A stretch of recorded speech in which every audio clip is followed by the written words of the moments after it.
घरोघरी बाप्पांचं आगमन झालं आहे आणि बाप्पांच्या आवडीचे उकडीचे मोदक बनले नाहीत असं कधी होतच नाही। चला तर आज उकडीचे मोदक बनवूया। त्यासाठी 1 चमचा तूप वितळल्यावर 1 चमचा खसखस, 1 वाटी ओल्या नारळाचा चव, अर्धी वाटी गुळ पावडर घालून सारणातील पाणी आटून कोरडं झालं की याच्यात वेलची, जायफळ पूड, बदामाचे तुकडे घालून चांगलं एकजीव करून घेतलं।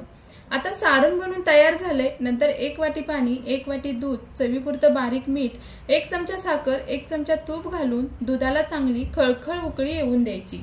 उकळलेल्या दुधात 2 वाटी तांदळाचं पीठ घालून एकसारखं वैरायचं। नंतर वरती झाकण लावून 5 मिनिटे दणदणून वाफ काढून घ्यायची।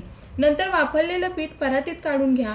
असा तांब्या किंवा फुलपात्र घेऊन जितकं जमेल तितकं एकसारखं स्मॅश करून घ्यायचं आणि हाताला सोसेल इतपत पीठ थंड झाल्यावर पाण्याचा हात घेत पीठ चांगलं मळून घ्यायचं।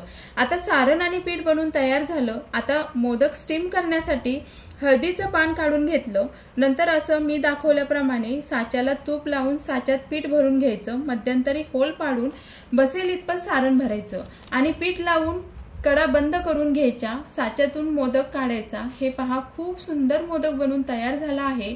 या प्रकारे सर्व मोदक बनून तयार झालेत। नंतर मोदकावरती पाण्याचा शिंतोडा मारून 5 मिनिटे मोदक वाफलवून घ्यायचे। हे पहा, खूप छान मऊ लुसलुशीत पांढरे शुभ्र मोदक बनून तयार झालेत। या प्रमाणात बरोबर 21 मोदक बनून तयार होतात। वरून छान असं तूप घालून मोदक खाण्यास घ्या, खूप छान लागतात।